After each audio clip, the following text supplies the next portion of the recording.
hear me now? Okay, are we ready? Good evening, ladies and gentlemen. The Taft City Council is meeting tonight at joint regular meeting Tuesday, March 17th at City Hall. As a courtesy to everyone, would you please check your cell phones and put them on mute or turn them off? We'll have the, let's see, I have a note here. We'll have an invocation by Heather Mueller, and Pledge of Allegiance be led by Dave Knorr. So we'll all stand. We'll have the Pledge of Allegiance first, please. Thank you. We're going to have the pledge first. Heather. If you would all join me, please, in saluting the flag. Hand of your heart, salute and pledge. I pledge allegiance to the flag of the United States of America and to the republic for which it stands, one nation, under God, indivisible, with liberty and justice for all. Ms. Mueller? Let us pray. We come together this night, Almighty God, giving thanks for the people of this community and especially the council that gives so much time and energy for the people in Taft. We ask and pray for your guidance now as we are in the midpoint of Lent. We ask that you would guide us in the way we move, in the way we listen, in the way we speak, in the way we seek justice and peace. Empower us, dear Lord, to do your will this day, this night, and all the days of our lives. We pray and ask in your most holy name. Amen. Amen. Thank you so much. Madam Clerk, will you take roll call, please? Yes. Mayor Pro Tem Norn? Yes. Councilmember Cryer? Yes. Councilmember Bryant? Here. Councilmember Hill? Here. And Mayor Miller? And I'm here. Okay, moving on to our first item is a notice of continuance of a public hearing, zoning ordinance amendment 2014-13, emergency shelters, transitional and supportive housing. I have a statement that I need to read on this particular issue. Due to the fact that city staff requires additional time to work out the details of this proposed ordinance with state officials, I will now entertain a motion to take this matter off the agenda and direct city staff to bring it back to the city council at a future date when it's ready for consideration. Make that motion. Second. We have a motion and a second. Do we have any discussion? Madam Clerk, will you take a roll call, please? Yes. Mayor Pro Tem Norn? Yes. Councilmember Cryer? Yes. Councilmember Bryant? Yes. Councilmember Hill? Yes. And Mayor Miller? Yes, and that passes on a 5-0 vote for a continuance of this hearing. Item number 2 is a study session, review draft of transit center site plan and elevations. Mr. Jones. I'm going to turn it over to Mark Staples. He has PowerPoint.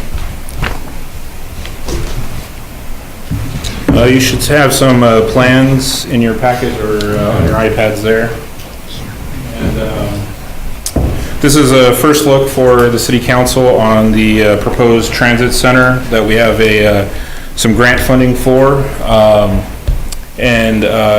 Just to give the geography before I show the initial site plan, the site location will be near the Oil Workers Monument. It will include the transit center facility and also a park and ride facility, but the park and ride is a separate grant project. So when you look at this, it will show a parking lot, but it's not necessarily what we're reviewing or looking at this evening. We're pretty much just looking at the transit center plan, but in part of laying out the entire site, the designer laid out a parking lot so they knew what they had left over to work with. So we'll look at 2 site plans they provided. We're pretty much going to go with option A here. They provided a lot of the items we were looking for the needs of a transit center. So you have 2 entrances off of Supply Row. Just for a frame of reference for those that are looking at the presentation, 6th Street is to the west here. And the current operations and near future operations really only requires 3 stop locations, 2 for Taft Area Transit and 1 for current regional transit.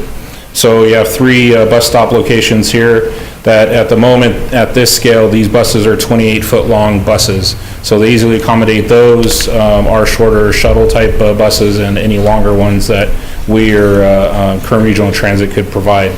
Then you have the transit center building here with plenty of plaza and open space and stop area for transit riders. Then we have an enclosed yard area to store the transit vehicles, employee personal vehicles, and work areas for washing and maintenance of those vehicles. It's fenced in and also lined with landscaping for That'll all screening. be covered with solar panel? That's what, this here, my notes here are both corrections and things that we're asking them to add to, on here they'll add a note that this will be solar ready for panels similar to what we have in the parking lot behind City Hall here. Even the setup we have back here has enough clearance where I think most buses could even clear underneath that. So you could use that as a visual reference of what you would see at this location. The only corrections that we asked for is to note the solar panels, indicate a wider path that provides access from the facility to the rails to trails, indicate available street parking, and to identify the power poles where they're located here, which is something we'll have to deal with in the actual construction phase for either relocating or possibly undergrounding the power along Supply Row. Just a note on the park and ride, the way they have this laid out, it could accommodate up to 53 spaces with the spaces at a 90-degree angle with no angles, and the leftover property for the transit facility. There's plenty of land to provide for it, so we have more than the minimum required in the grant that is funding the park and ride. So there's some flexibility in the design here, but it looks like the leftover area for just the transit part, which is the right half of this, seems to be adequate. Do you have any questions or comments on the site plan before I move on? How many feet is that from the parking spot from the monument? Gap between there? What's that? Between the parking spaces and the monument, how many feet is that from? Well, the overall distance is from here to here is 330 feet. To the monument, To right the- there, from there to the monument. That's the current edge of the This is the current landscape. edge, so it's, looks like, 15 feet? this is 150 feet from here to here, so, I don't know, 30 feet from the edge of dirt to the edge of the monument. That's just the paving, not the monuments here. That'd be fenced or that'd be open? What's that? That'd be fenced around the parking or that'd be open? Oh, no, it's gonna be wide open. We are going, when we do work on the parking lot design and layout, we will be accommodating a sidewalk and area, so it's set up for the additional monument space. There was a monument committee meeting recently. I don't know if somebody was gonna report on it, but those that sit on the monument committee are looking for more space, and they are looking along the parking lot edge. So when we come forward with the plans on that, which I believe our city manager, who's also the public works director, will be more of the head on that project, we'll discuss the specific designs along that property edge and how we'll accommodate and leave space available for the monument committee to put more space for plaques and brick pavers. No overnight parking at all in that? No, there might be opportunities for special event parking when we have other events on the weekends, because with the park and ride, it's mostly a peak hour and weekday facility, so weekend events that we have, Oil Dorado events, things like that, I believe this parking could flex for that, but that's, when we get the final designs, we can get into that more. That's concerned would be not overnight parking, but if you start parking excessive vehicles there or travel trailers or something there for Right. 3 or 4 days for storage or something. Maybe that's something we could look into, Our ordinances would prevent that anyway. 72-hour parking, yeah. I figured we had something in there. Excuse me, Mark, when we do the final planning there, is the grade coming from the existing grade of the parking space going up to the monument? Is that ADA compliant? Because it seems like that would be a great place to have ADA type designated parking spot. Yeah, to have a similar ADA space there, have it right here where Yes, the right load there. leads into it, right? I met with Mr. Colston he's part of the Oil Worker Monument Committee and probably the most experienced construction end of that monument committee other than yourself. We met out there and discussed possibly altering that walk path to accommodate ADA accessibility from the parking lot as part of the project that they're going to be building the wall or more plaques and more bricks. So we've taken that grade separation in consideration for ADA. Unfortunately, these two lots also, the grade issue from the street side to the trail side is about a 4-foot difference. So everything's draining towards the trail, so we're gonna have to figure out a I know this is ADA, but deal with that. this is for park and ride. It's not really designed for parking for the monument. The monument's got street parking out on 6th Street, so. Yes. Even at that though, would you not, if it's for park and ride, you still have to dedicate ADA compliant wheelchair parking, don't you? Yes, a certain percentage. Handicap parking. Certain percentage of the parking stalls will be ADA with the percentage of the ones for van accessibility too. And that's why I was just thinking of, I mean, you're going to have to do it anyway. So why not, and you're talking about putting an additional sidewalk for accessibility to the monument. So if you're going to do that, then try to incorporate the need for both of those things in the original design of the parking space so that, you know, if you're going to put in that secondary sidewalk, it could be a longer grade so that you could get to perhaps that 2 or 3% on what would be the south side. And then your ADA compliant handicap parking spaces would serve both needs. That was the only reason I brought that up. And with the number of road and trail projects that our city managers worked on, we'll definitely be making sure everything's ADA compliant. We meet all those slopes, and our engineer has been getting on us about certain projects that are ADA compliance. Mr. Honor is correct, because there have been a number of businesses that have been out of compliance. Right. And apparently as an individual that is looking for those types of situations, so it's something that we should look in. Mr. Bryan, you had a question? You know, my question was regarding the solar. When we build that, are we building to potentially have a solar put in later on, or is that part of the original engineering or of the original plans? If the budget will allow for it, we want to own the system, and building the building as energy efficient as possible, LED lighting, maybe solar lighting. We think it would be a small solar array that we could purchase and recognize the savings over a number of years instead of entering into a power purchase agreement that hasn't proved to be such a fruitful venture with our other solar that we have. Yeah. If we do it, we want to own it. We don't want to pay someone else, because basically you're just buying power from someone. Absolutely, just a cheaper rate. Yeah. The walkway, you say the walkway is between the two properties, it allows you to walk out, and we'll put a new walkway out to the trail. Out here, yeah. Yeah, between the building and the solar.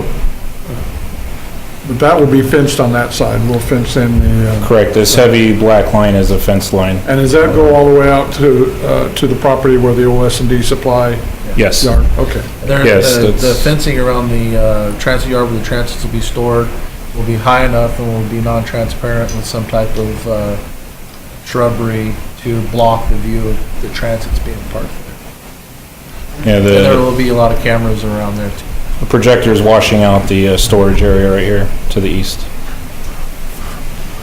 That's the existing fence there, right, Mark? Yes, there is a fence line right here. Okay. On the existing property. Okay, any other questions? No more, thank you. What's the timetable on this, Mark? We're full speed ahead all this year. Most of the grant funding is in to work on this. So I'm going to take all your comments, forward it on to the designer to get these initial plans set up, and then we'll go through a formal bid process for the actual construction drawings and engineering. Do you have on here where folks can look at the conceptual side view, or? Yeah, I was gonna go through, and okay. just mention that, they did produce an option B, because without me actually trying to block it out and take the time to do that, I wasn't sure how much, the transit center area would be, overrun by the need for the park and ride. So we did, draft out what would be, if the stops were curb adjacent or out on the street, just in case we needed the space for that. But since option A, which you just saw, seems to provide enough storage for our vehicles, a storage spot for Kern Regional Transit if they take a break when they make the long trip out to Taft on their runs. We're going to go with option A as long as the council sees as that being a viable option over option B. The only difference is more yard storage area for our transit vehicles and no on-site travel path for the bus stops. But The building will be a smaller footprint than the... no, the building's the same, it just shifted towards the street. You just lose the, this drive aisle on the property, Oh, I see. separated from the street traffic. But since they're able to fit that in, waiting area, plaza space, a building, and sufficient storage for the transit needs that we have, option A seems to meet all the criteria we were looking for.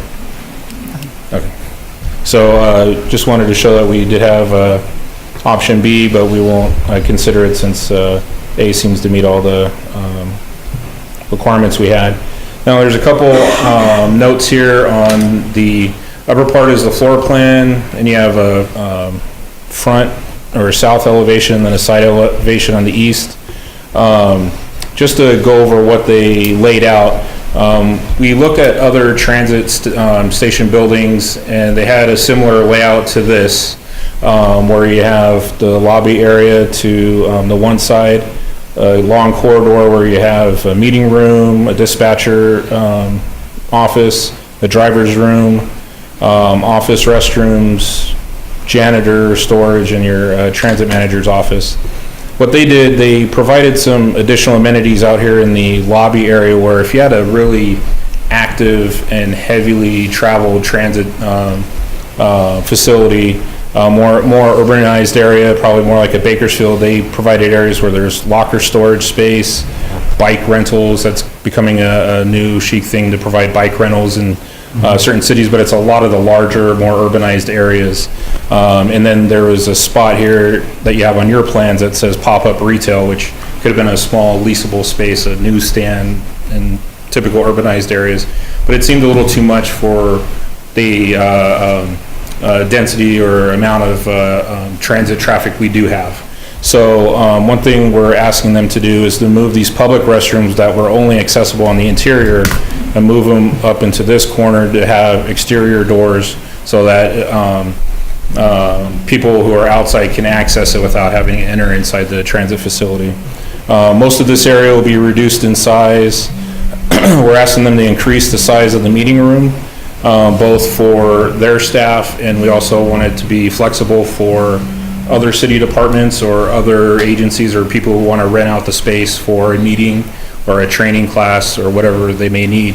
So we've asked them to enlarge this meeting room area. Also with that, since the bathrooms would move here, the only access doors they provided were right next to that retail and the manager's office. So there isn't a lot of easy access from the yard to the office space for the employees. So we've asked them to provide easier access. We asked them to reduce the size of the transit manager office because this is like a 12 by 25 space, which can accommodate 2 or 3 people in that office. So we've asked them to reduce that down to a 12 by 12 or so space, a basic office area. And the same with dispatch, that could be reduced a bit. We're asking for some lockers in the driver's room so they could store some of their valuables as they are out for 8 hours in the day driving their transit routes. Along with the larger meeting room, a sink area that's indicated right in this area in the driver's room. We're asking them to put them back to back so we can have a common plumbing wall there. As I mentioned, exterior access to the meeting room, so if someone wanted to rent it, they could enter the building from the outside without going through the office area. Also looking at possibly having an exterior ticket window if for whatever reason we lock up the building, but people still need to purchase passes or get other tickets. There would be an exterior window that someone could provide service to the customers. And then that was pretty much it with the floor plan area. Those are the comments and issues we found. And then the architecture we like. We did ask them to provide more of a warehouse architecture type style with, since that was the building style of a lot of the industrial businesses along the rail route when the rail line was in place. So they came back with this, which is more of a traditional train depot, transit center type architecture, which is still very nice. And have an elevation here. They provided this partial colored elevation, which you should have with this kind of steel gray and tan brown color scheme. I've also given them initial comments that maybe something with a red brick, barn red kind of color for the roof color as an option, just to see what it looks like. That'd take the full brunt of the sun right there. Yeah. Well, I don't think it's polished. This is going to be like a flat matte gray. Lost the term for that. Raised seam metal roof, something like that. And just to see how a red or to go with some of the brick colors and themes that you see on the Pioneer Mercantile and other downtown businesses. And just to give you an idea of what we were directing them towards, is this is kind of the more contemporary corrugated metal siding building that has more retail type uses instead of industrial. They provided some of the roof skylight type detail, but they didn't have, this is a gable roof form here instead of the hip roof they provided. So this is kind of the direction we're aiming them towards, but they came back with this style, which is fine. But if you have any opinions of this architectural style that I can share with them, or if you like the industrial warehouse style. Just one thing that looking at this conceptual drawing reminded me of the old train depot that was here. So I asked that possible we could find some historical drawings or pictures of the old train depot and kind of model it after that, but a more modern one. PC photo, man, that's the one. Yeah, so it would have still the historical value, but it would be modern and up to date. So just wanted to throw that out there. I did pay a visit to the oil museum, and I got to sit with a lady at that office who showed me some images, but there weren't too many, or she was having trouble finding because they have thousands of images there. And the ones she did find, I think, are of the last standing building we have along the trail. That's not the depot, that's Right. the office. Yeah. Right, but it has somewhat of this hipped roof, which you don't have the gable ends to it style. KFC photography may have Right. some old photos. And this is pretty traditional style of, it's somewhat in between industrial and craftsman type style with some of the details. And Brian has a question? yes, Two things. First, an opinion on the corrugated metal. yes, I grew up in South Taft, and a lot of the buildings we see up there, especially garages or sort of buildings, look very similar to the one up here. right, To me, it didn't seem terribly appealing. right. I did prefer the previous drawing, or whatever you want to call it, that to the alternative there. And it did look very much like the old train depot. I like the idea. But if you go back one more slide, if you would, Mark, please. Yes, I want to make sure I heard you right. Upper left-hand corner, he says remove bike rentals and lockers. yes. And I thought the lockers were for the drivers themselves, right? No, The these transit- were public lockers. We changed Okay, them. that's what I was getting So confused. the lockers are gonna go into the driver's room in the lower right. So, part okay, of the floor plan. very good. And then the bike rentals piece, it's a novel concept. I'm not opposed to it. I think it's a decent idea to think about, but Yes. given our recent string of issues with vandalism, it also makes me think the opposite, so. Yeah, it's still a niche business, if you will. It's definitely in the larger cities, LA, Boston, New York, San Francisco. But it'll definitely move towards the rural areas, small towns. As also on the planning side of things, a lot of planning trends, if you will. I'm hearing more and more about the pop-up retail. All the little details of that lobby space are really being pushed for, but it is starting in the larger urban areas, and it'll migrate to the suburbs and rural areas eventually, as going from a chic, novel idea to a little more mandated, I guess. Well, someone with a keen eye for business will do that type of, make that type of business, put it right next to our new Best Western and say, hey, new people to Taft, take a Right. bike around town instead of taking your rental car. And we did talk to our master developer too on thoughts and ideas on. I have not. I will shoot this off to Mr. Coates. He knows what we're doing, but he hasn't had a chance to comment on he had some early comments. Because he had some theme ideas of what buildings should look like out there too. As far as I'm concerned, anything better than what we got, which is nothing, and sure spruce up the neighborhood up there, so.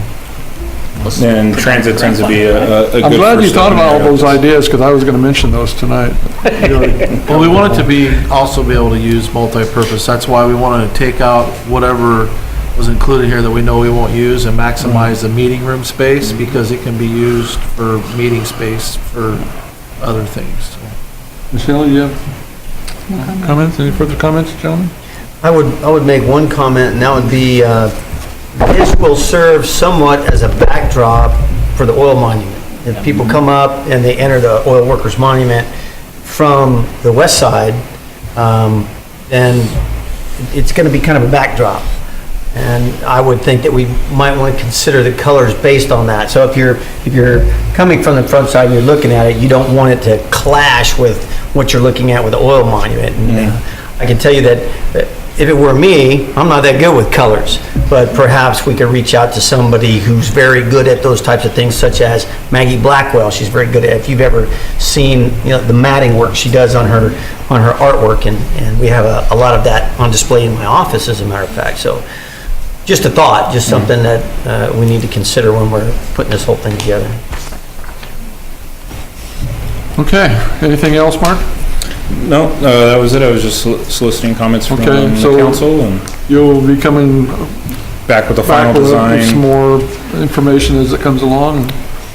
We're gonna try to get this done through in this year, is that the idea, or is that our? At least kind of target? groundbreaking.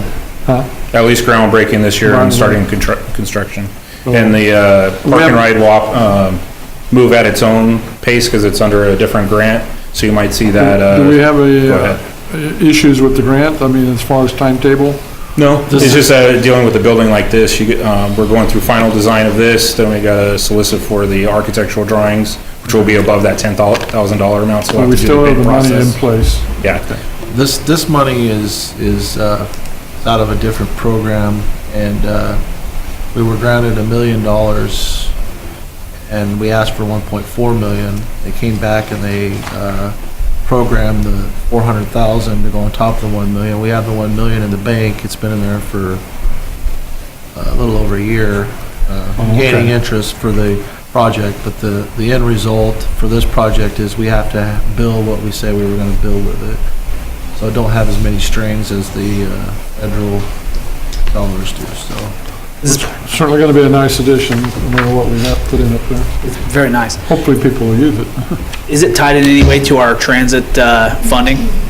It's a separate pot of money. It's the air transit, they call it PT, MISIA funding. It's an acronym for a bunch of long words, but it's,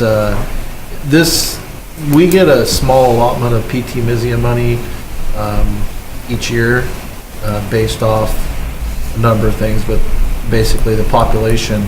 There was some leftover money from years past that was put up for grabs on a competitive basis, and we applied for this project almost 3 years ago, and it was very competitive, and we ranked second out of all the cities in Kern County, including the county itself. So now that we took a large share of the money, and we haven't done anything with it, they're pushing for us to get our project done, so. If God forbid something happens and we happen to lose transit funding, is this going to be impacted in any way aside from just being relatively vacant? Well, there was nothing that said that we had to keep it operational. So the city's not at risk of loss or paying back any of this grant money if something happens to our transit program? Thank you. Okay, Mark, thank you so much. You're welcome. All right. Move on then. That was a study session, no action is required by the council at this time. We move on to item number 3, a proclamation, DMV Donate Life California Month. I've asked Councilperson Hill to read the proclamation, if you will.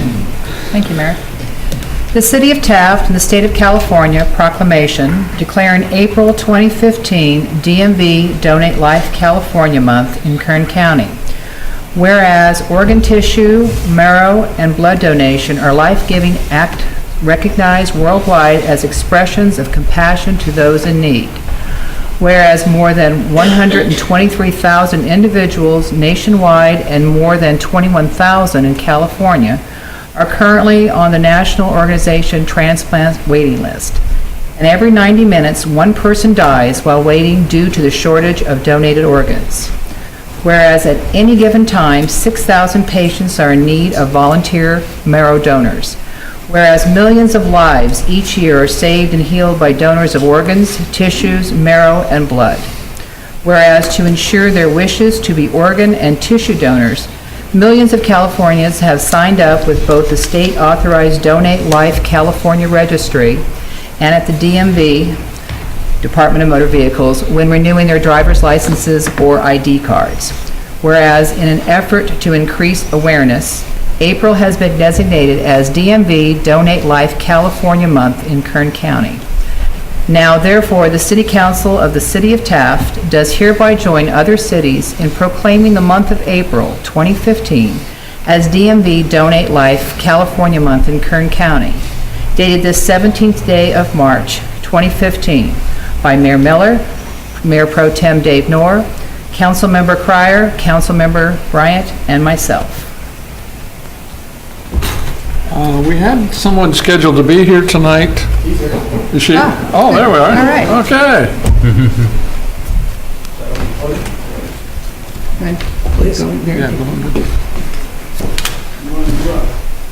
Yeah. We normally have you come up and we'll take a picture. You would.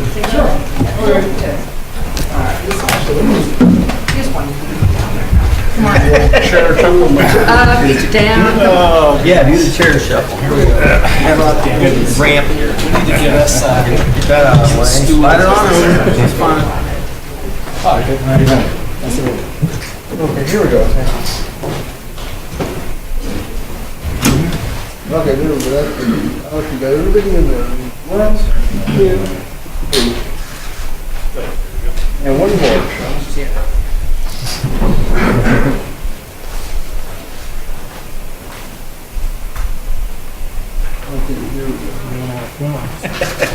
Okay. All right. Could you step up to the podium? Thank you very much. All right, there you go. There's a wonderful chair. Text and be too busy. Oh, cool, thank you. I just couldn't remember. Yeah, I can remember all that. This is all the postcards. I'll let you. Accompanying gifts. Did you get one? I did. Well, thank you very much. Okay. State your name, sir. Sure. My name is Jelani Polk. I'm an ambassador with Donate Life. I've been an ambassador for roughly 2.5 years. I have 24 years of experience with organ and tissue donation. It literally started the day I turned 14. But that's a long time to talk about, and so I'll get to my motivation why I became an ambassador. In 2006, I received a kidney transplant after waiting 5.5 years on dialysis. For most organ recipients, 5.5 years is a long time to wait for a life-saving procedure.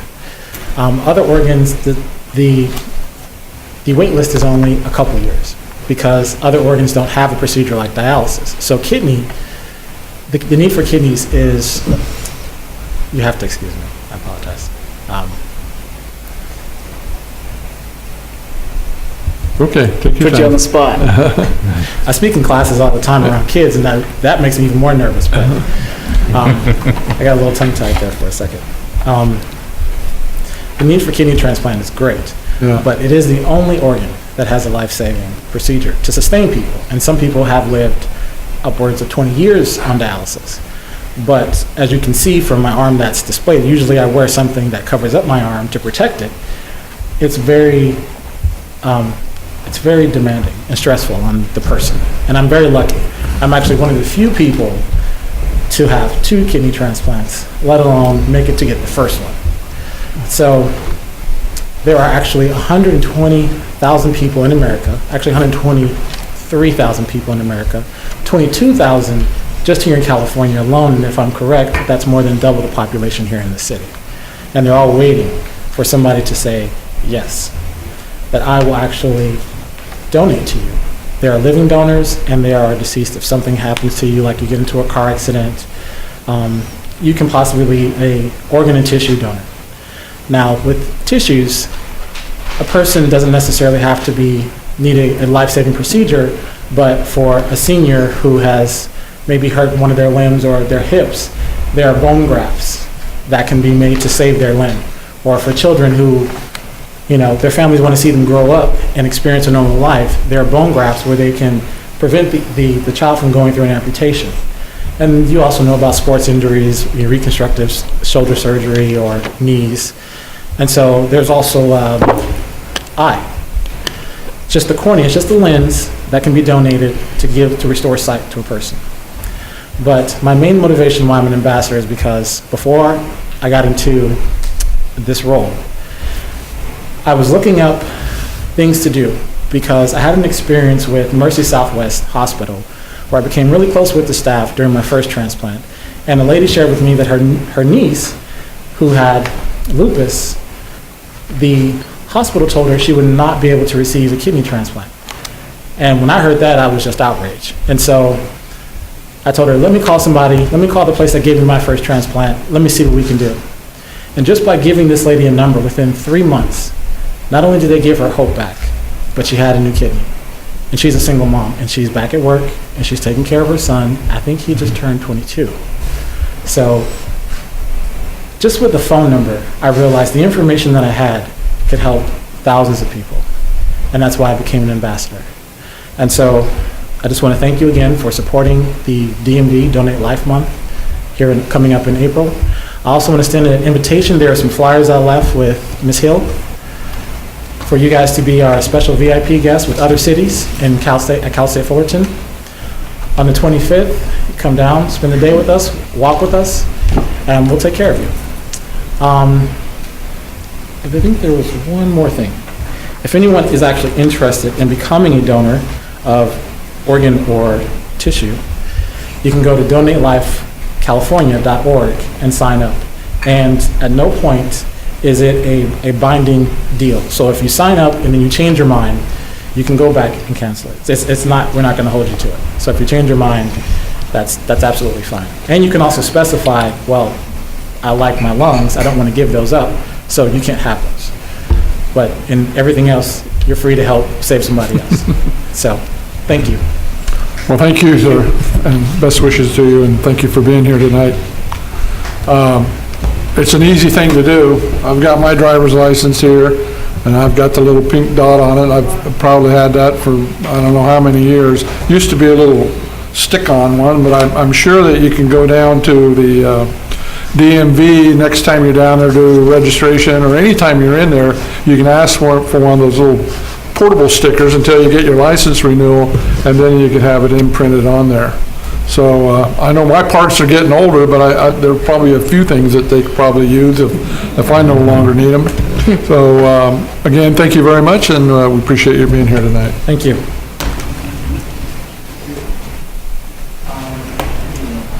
Okay, moving on to item number 4 is citizens' request for public comment.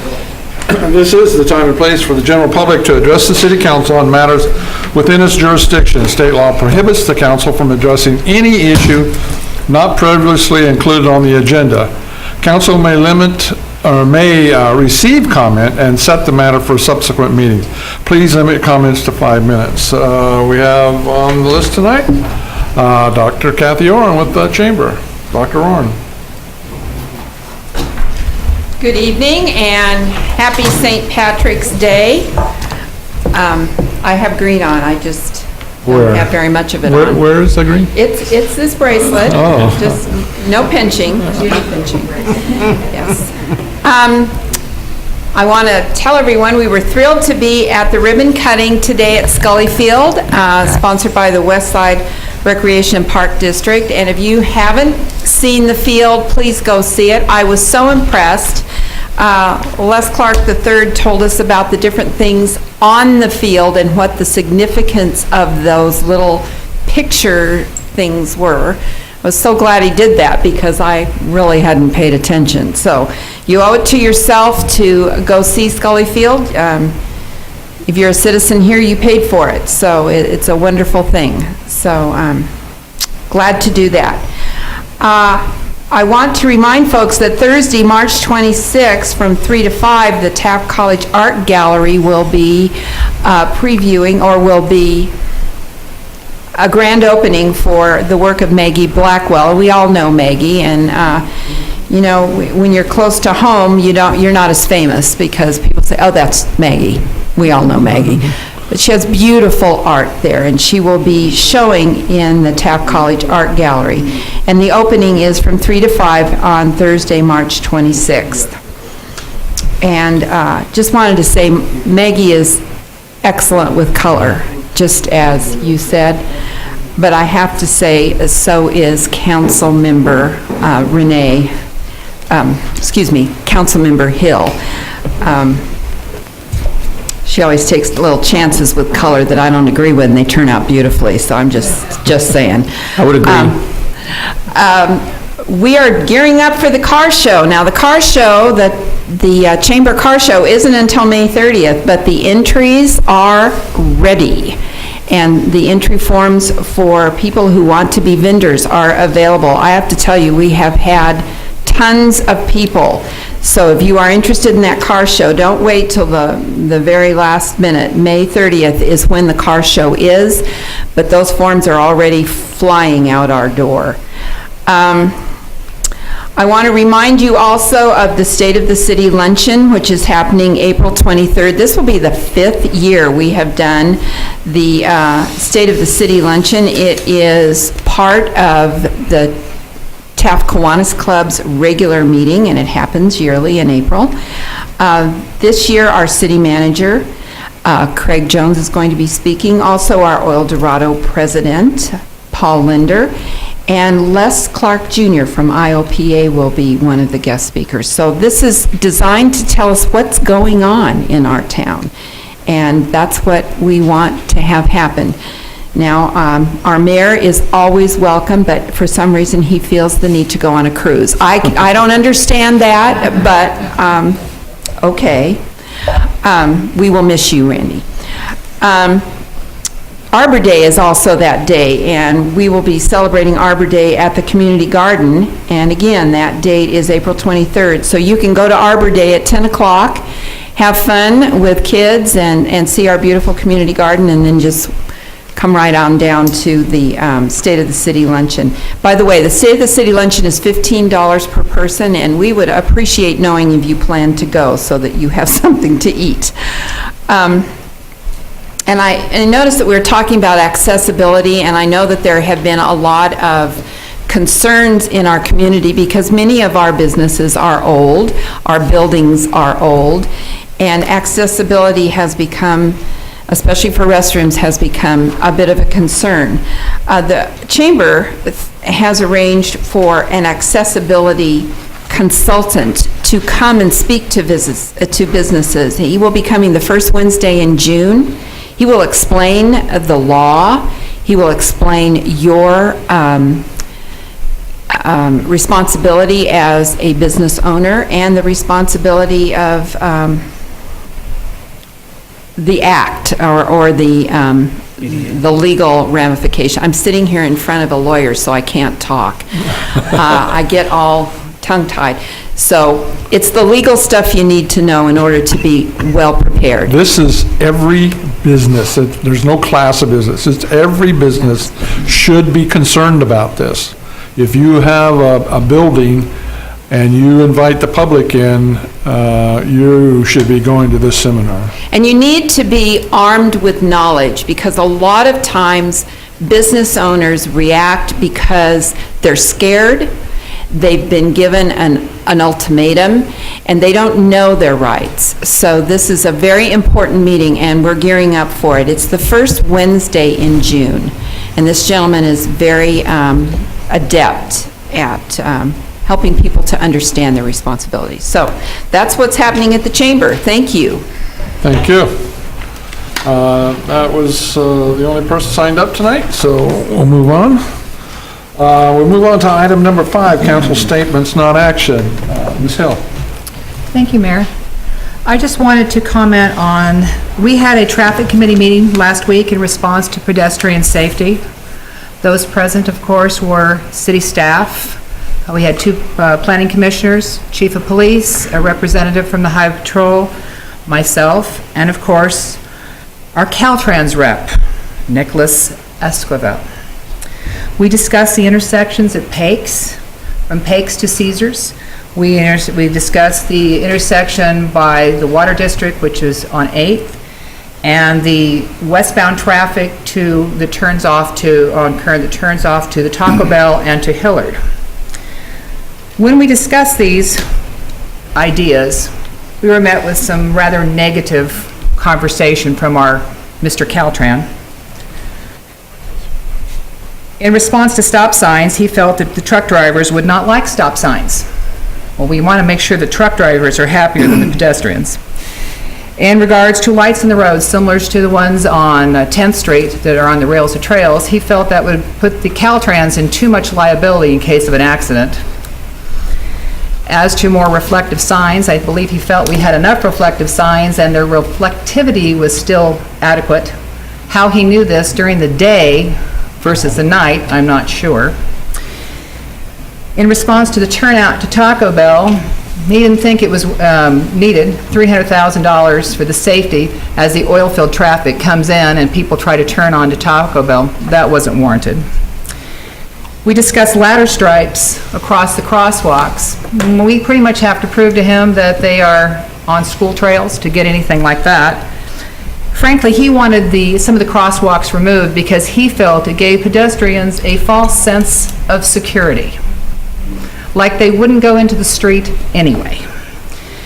When we discussed a stoplight by Atkinson Way, he didn't feel that was necessary for a $1 million stoplight, but he did, however, say that there was a grant available for a, what do you call that, a roundabout? A roundabout, similar to the one like on Chester Avenue, only much smaller. That would slow the traffic down, which would be very aesthetically pleasing, but he liked that one because Caltrans wouldn't be paying for that one. As far as things that he discussed, he was very upset about the fact that he felt we had signs on his Caltran post when we told him the signs were his and that he might want to check his inventory. He told us that he was very much aware of his inventory and we were wrong. As for Mr. Caltrans, I can't tell you how disappointed, I think is the nicest word I can say about Mr. Caltrans. The one thing that he was pro is pro-bullet train. He was pro-bullet train because he felt that would give him job security. Can you imagine how happy we all were about his job security? I want people to understand that we can do very little on Kern Street. We can't even plant a flower on Kern Street unless Caltrans says we can plant the flower on Kern Street. We will continue to work with Caltrans and try to talk to upper management to try to get them to do some of the things that we're asking. But as you all know, anything that has to do with government is going to take a very, very long time. We are going to get their permission to try to put electronic feedback signs. This will hopefully let people know they're driving too fast, but this too, we have to ask them for their permission and could take some time. Officer Knight, who was the highway patrolman that was at our meeting, he offered to go to the schools and discuss pedestrian safety. I spoke to Julie Graves last week, who is the superintendent of schools, and she was very receptive to that. I spoke to Officer Goodnight this morning, and he said he would be happy to call her, so I gave both numbers. I would like for the city council to consider a proclamation for Pedestrian Safety Week. If we could get together with the schools to find out what week that would work. I think it's probably too late this year to do that, but at some point, maybe the first week of the school, we the city, we the schools, we need to get together and we need to remind parents, to remind children that they have to really be responsible. Even if we put the right sidewalks out and the right crosswalks out and the right lights out, we still can't account for the fact that you're going to hit the middle of the street with your iPod on. I also ask if the newspapers could possibly write something, even small, that just reminds parents, even though you're very busy and even though this seems very simple, remind your children to look both ways. I know that sounds basic, but look both ways. Make sure when you're crossing that street that you see their eyes and they see your eyes, that you smile, you wave, you do something to let them know you're there. When this started a couple weeks ago, when Gloria Nichols called me right after we had the incident at the Pakes Crosswalk, I asked her to come to City Council. Thank you. You did a very nice job. And the one thing that she asked me was, how many people have to die before we do something? Mrs. Nichols, the answer should be none. Right. Thank you, Mr. Mayor. Thank you. Mr. Bryant? Well, just to kind of follow on those coattails, as a member of the Public Safety Committee with Mr. Cryer, we did meet immediately after the Traffic Committee, and we discussed many of the same things, specifically public safety in regard to the crosswalks at 6th Street, 8th Street, and 2nd Street, if I do believe. And we, again, as a city, we are doing everything we can. So I want to rest assured, Ms. Nichols, that we are utilizing whatever resources we have, but in regard to anything on Kern Street, we are limited. I know that Chief Whiting has been an advocate for being proactive, specifically when it comes to crime deterrence, but this is something we need to make sure we're being proactive at when it comes to being parents and to being good stewards as a community member, to remind our children and our neighborhood kids and people we might pass by, we might see running out in the middle of the street in front of somebody, that, hey, you better think twice next time, because not everybody's going to be as active as I am, maybe as a driver. The next guy might just plow you over, and you won't be here to see the next time after that. So I would just encourage everybody just to be a proactive community member, be a good steward of the kids who might live in your area, and just take your time when you're driving down these streets and know, especially during school hours, that they are kids. They're fallible, they're learning, and they don't pay a lot of attention. And hell, there's adults that do the same thing. To touch on a couple other things, Kathy, I don't think you touched on this, but we have a cruise night April 3rd. Is that correct? Just want to remind everybody to get out for that. Come see beautiful downtown Taft.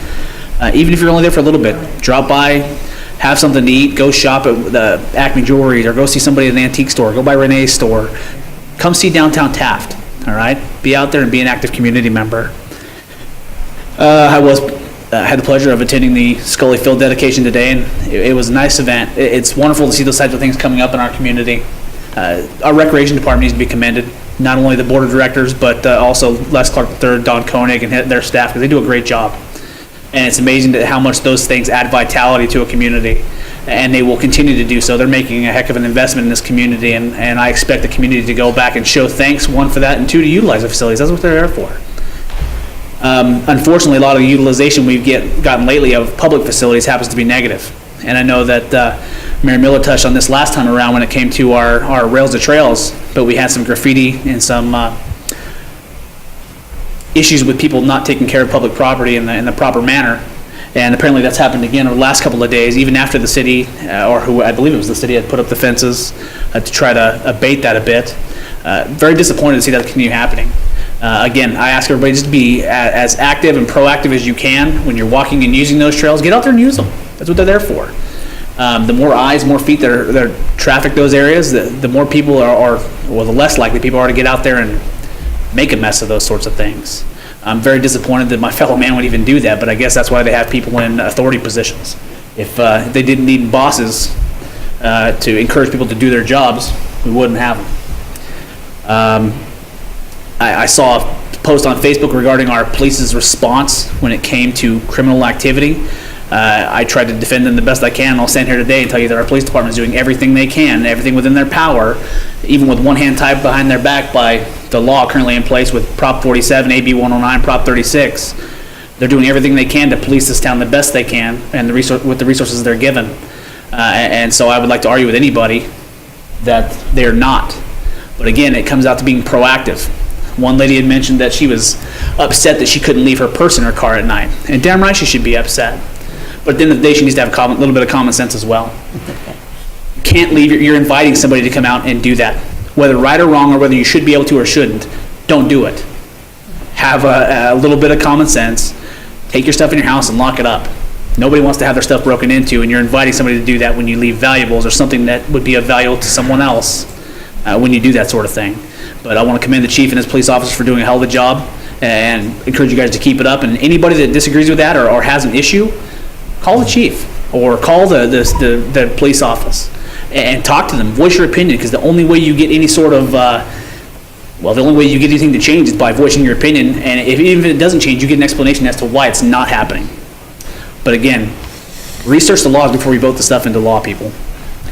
A couple other things. I know that we recently put in our ordinance regarding signs and the restrictions thereupon, and I want to make sure that we're doing whatever we can from a code compliance standpoint to enforce those. We do have some folks around town who are not abiding by those, and I know that Craig's on it, but to the business owners here in town, we put that into place for a reason, and we want to make sure everybody's abiding by that, and for good reason. We want to make sure we put the best image across that we can, and I don't want those to be detrimental to the city in any way, shape, or form. Let's see here. And the last thing, I just wanted to give kudos to the chamber and everybody here in town, whether it's public service or a service organization like the Kiwanis, the Little League, Rotary, et cetera, all those people that do something to better this community. Those people are invested in this community and they want to see this place become the best place it possibly can, and I'm right there with you. I stand here right there on this dais today with these 4 people here with me, and we want that same future. And I encourage everybody, whether you're hope for public office or you just want to be a good citizen of this community, get out there. It doesn't take much to be involved or active. Get out there and do it. Live here. Don't just live here, don't just reside here. Is that the wording? That is. So, I love this city, and the reason I want to be involved is because I want to be someone that pushes people to do that. And if I've got to be the only one pushing out there doing it, then I will. I have no problem doing that, but I've got 4 people here beside me that will do the same thing. And I encourage you guys to all get on that same boat with us. Last thing is a reminder about the Little League Parade this Saturday. Not only is it a parade Saturday morning, trying to showcase a lot of the downtown businesses here in town, as well as our children. Get those kids a little bit of time in the limelight. They'll remember it for the rest of their lives, and that's the reason that parade's making a comeback. Because a lot of the guys that are in their 40s and 50s remember that Little League Parade from the 70s, and they say, hey, that was a great time. I got to get out in front of all my parents and friends and the businesses here in town and walk down there with my teammates. And then on our side as an adult, you get the residual benefits. You get that downtown foot traffic. You get people that are going to be part of the parade. Go have something to eat. Go shop at Old School. And we will really want to do that. So our parade is scheduled from 11 to noon. There is a opening ceremony briefly there at the Oil Workers Monument, hoping to showcase the Rails to Trails area just a bit. And then there is a carnival from 1 to 4 o'clock. I encourage everybody to come out to that because it's open to the public. A good fundraiser for the league, and we hope to have a good turnout. And then that evening we're going to have some ball games, hopefully between Taft and a couple teams from Wasco out at the newly renovated fields, courtesy of the Recreation District and the taxpayers. Come out and support those kids. Enjoy those facilities. Just live here. Don't reside here. So, thank you, Mr. Mayor. All right. Mr. Cryer. Thank you, Mayor. I'd like to thank Councilmember Hill and Bryant for taking very well in our committee meetings and stuff, and there's a lot happens in those meetings. And the public's invited to, it's open to the public, and have opportunity to speak out their concerns. And when people from the public don't come out and be part of it and express what they can see, what better ideas out there, it's not getting the full scope of the community's thoughts, what we can do better to improve Kern Street, and the crosswalks, or any other aspects in our community to make it more safer and better. So I encourage you, whenever there's a safety meeting or a traffic committee meeting, or even a finance committee, see what our money is being spent in the city, where it's going to, and have any concerns, it's your opportunity to speak up at that time. But other than that, I wish everybody a happy St. Patrick's Day. You know, it's one of the few days, or one day, in Lent that you can actually drink alcohol, and people observe the Christian faith on different religions on there. You can drink alcohol and corned beef and cabbage, and that's one of the fun things in the break for Lent. But I just want to thank the community for the support they give the council and the people that work here in the city. Is that we had some tough times, things are getting better, and all of a sudden the oil crashes. You know, it's getting a little tougher again. And just bear with us, and things are getting better. And thank you. Thank you. Mr. Norton. Thank you, Mr. Mayor. Like Councilman Cryer said, it seems like the finances in the area kind of do the Texas two-step. We as a community were victims of what happened at the state level, as every community has been.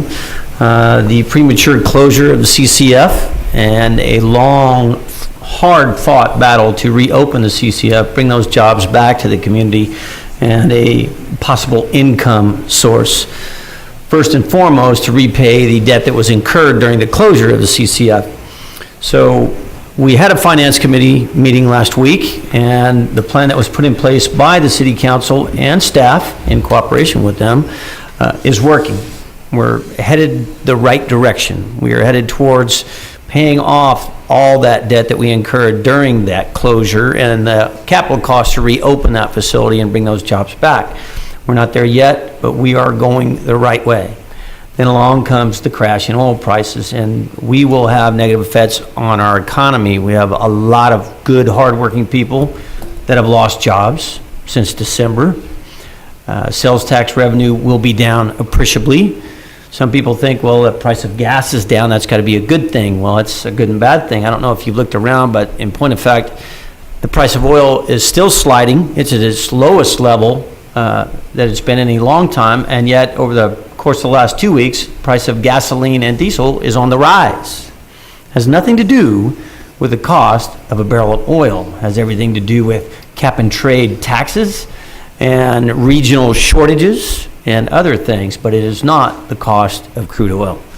So these things will all impact us. At the Finance Committee meeting, we talked about our budget, and we talked about other things that are going to impact the budget. The positives, as well as we have to anticipate those that will have a downward force on our finances, including additional contributions to PERS, workers' compensation contributions that are going to increase. Employee medical is going to go up. And like I said, the income from sales tax is going to drop. All these things were discussed, and we'll have to build those things into our finances. But my hat's off to staff who has worked through a very tough period. And this has been a period of years to get things squared away so that we can go back up and become healthy again. And it's not going to be easy. So here we go again. 2 steps forward, 1 step back. You know, the fight's not over. It never seems to end. You barely get to take a deep breath, and then you gotta step right back in the ring and get your dukes up, and here you go again. So 3 of the things that are on the consent calendar are a result of the Finance Committee meeting and recommendations by the Finance Committee to come before the council, and all of those things are the right thing, we believed, at the committee meeting for the city, and we'll have to see how the council as a whole feels about those things.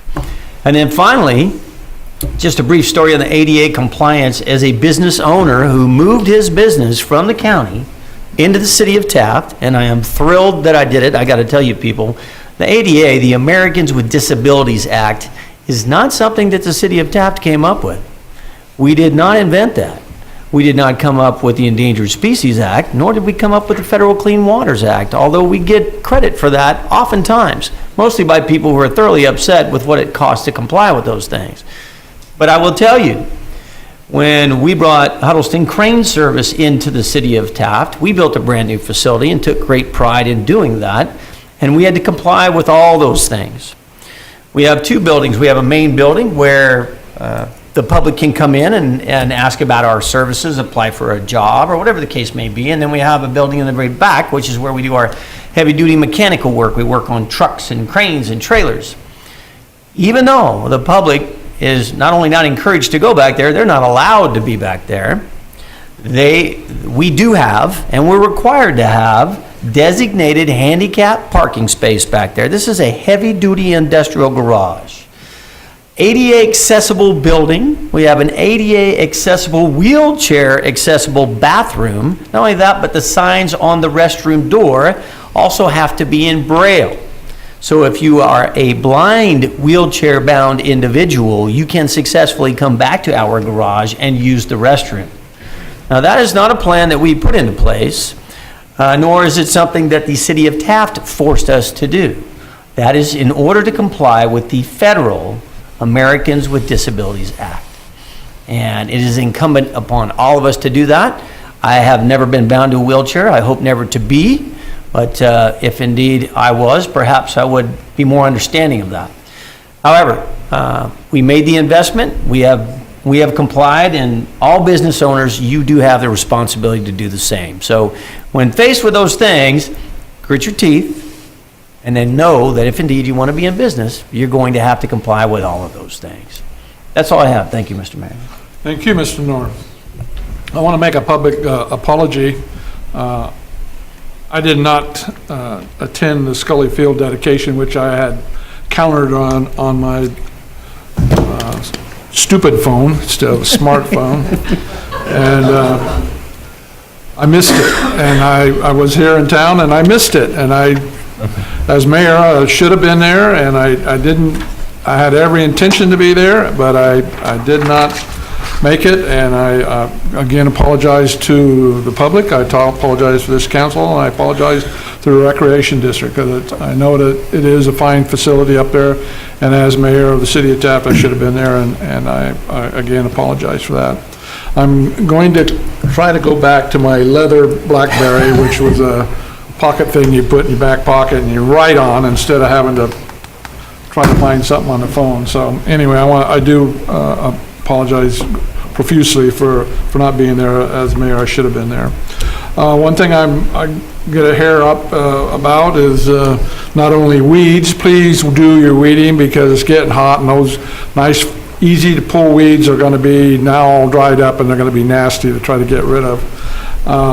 Yard signs. When we get warmer weather, people think that Kern Street is the ideal place to put their yard signs on public poles. They're not private poles, they're the public poles. And it's not so bad that they put the signs up that a couple of days before, but they never, I mean never, come back and take them down. Now, who do they expect to take those signs down? Well, I take my share of them down, but I try to get them before the weekend of the event. Please, I'm asking you as a citizen of this community, and many and this is the city of Taft, but there's a lot of county residents that post those signs. If you're going to put a yard sign up and you're going to take the time to go up there and tape it up and put it up, then take it down, please, for all of us.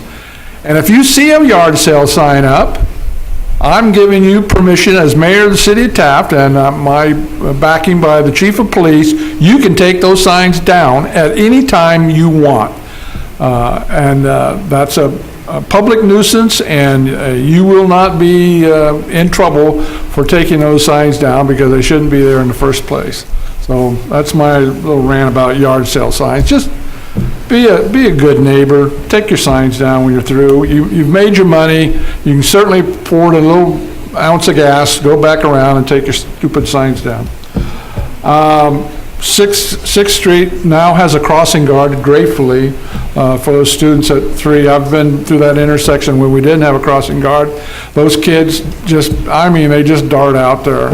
They do not look when they cross Kern Street. And it's especially dangerous, of course, at 7th and 8th Street, too, because people are coming over the hill from Kern, from 10th down to 8th, and it's just very difficult. So be extra careful around 3 o'clock on, any weekday when school's letting out. It's pretty awful. I want to welcome Ms. Hill to the council and committee meetings, and especially with Caltrans. Oh, thank you. You're in for it. So the problem with Caltrans and a lot of people that don't live in this area think they know what's best for this community, and it's hard to get through to them. And I welcome your comments tonight, but we'll see what happens. On the Merrills to Trails, again, it's not the city's property, it's your property. And if these people up there destroying not city property, but your property, what would you do if they were defacing your fence, or tearing up your lawn, or graffitiing your garage or your house? You would be mighty upset. So you should be mighty upset when they're doing it to city property, because that's your tax dollars, and you should be, again, very upset about it.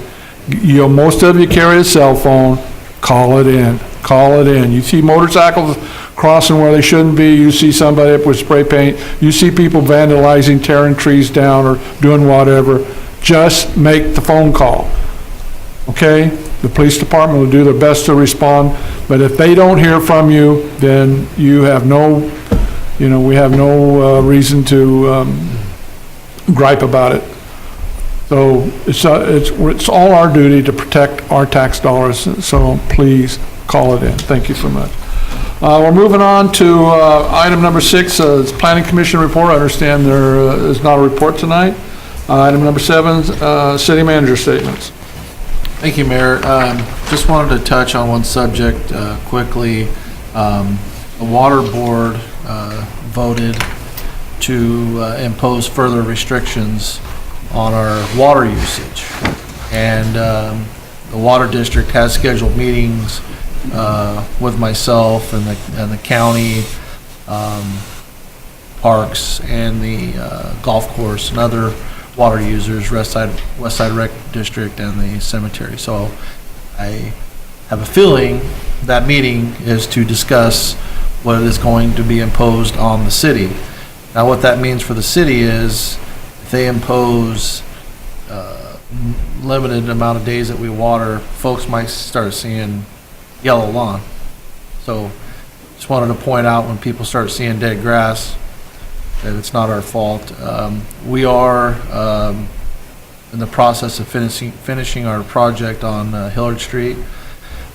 That project included installation of grass. We will be seeding in that area, but we will be looking toward a drought-tolerant grass that uses less water, that'll stay alive with only watering it 1 or 2 days a week.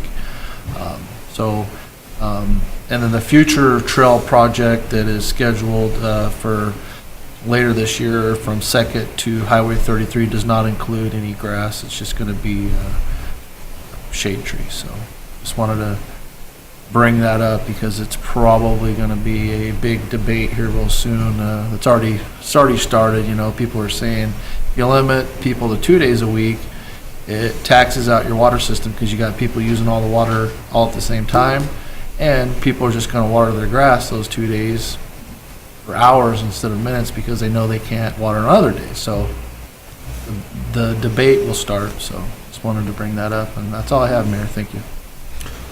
All right.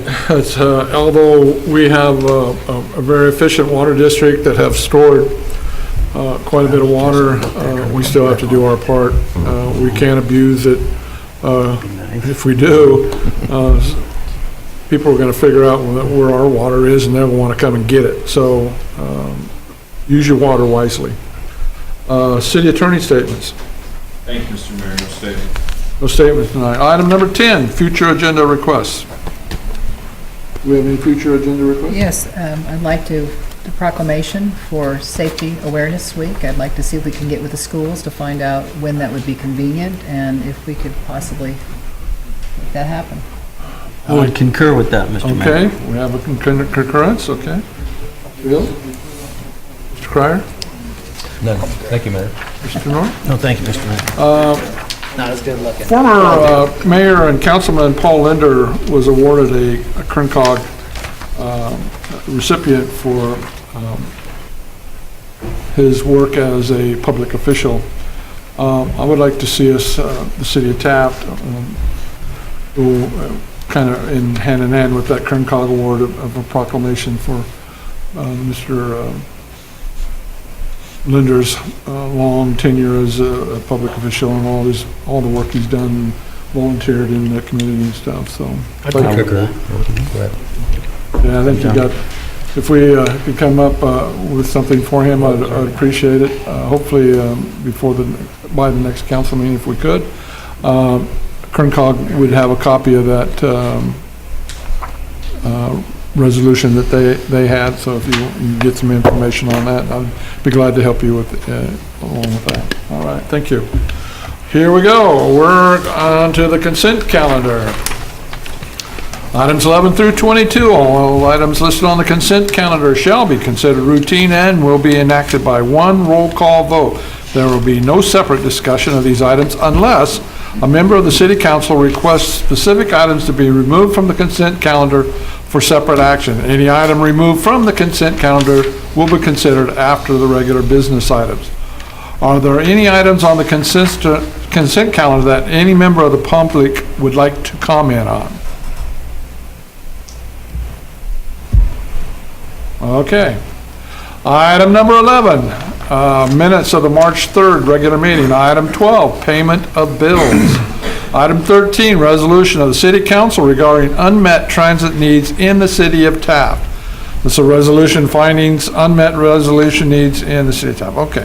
Item 14, program supplements agreement number 19 to administering agency state agreement number 06-5193R and allot funds for this project, and that is an amount of $11,149 for capital improvements on Supply Road between 4th and 6th Street, Park and Ride project.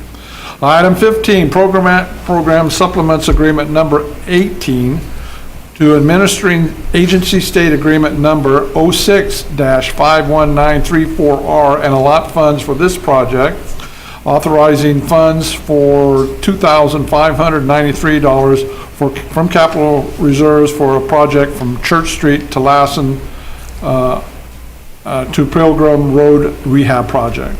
Item 16, award a bid to lowest bidder for purchase of a backhoe.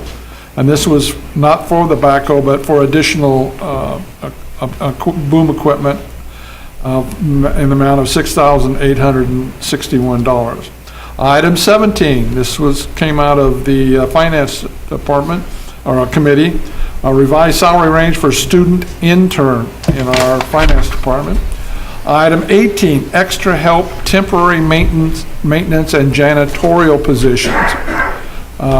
Item 19, revised salary ranges for fleet manager and mechanic classifications. That came both out of the Finance Committee and the Personnel Committee. Item 20, emergency purchase of a data recorder for the police department. Item 21, approve addendum to agreement for property lease regarding APN 032-110-58 for extension of lease until February 29, 2020. And item 22, National Walking Day. Does any councilman wish to remove an item for consideration? Second. Okay. Entertain a motion to approve items 11 through 22. Motion. Second. Motion? Renee, second. And Renee was Ms. Hill. Too personal here. Madam Clerk, will you take roll call, please? Yes. Mayor Pro Tem Noor, Yes. Councilmember Cryer, Yes. Councilmember Bryant, Yes. Councilmember Hill, Yes. and Mayor Miller. Yes, that passes on a 5-0 vote. Closed session, yeah. We do have a closed session item. We will be going into closed session item. The conference with legal counsel on anticipated litigation, Government Code Section 54956 .9A, one undisclosed case. Thank you for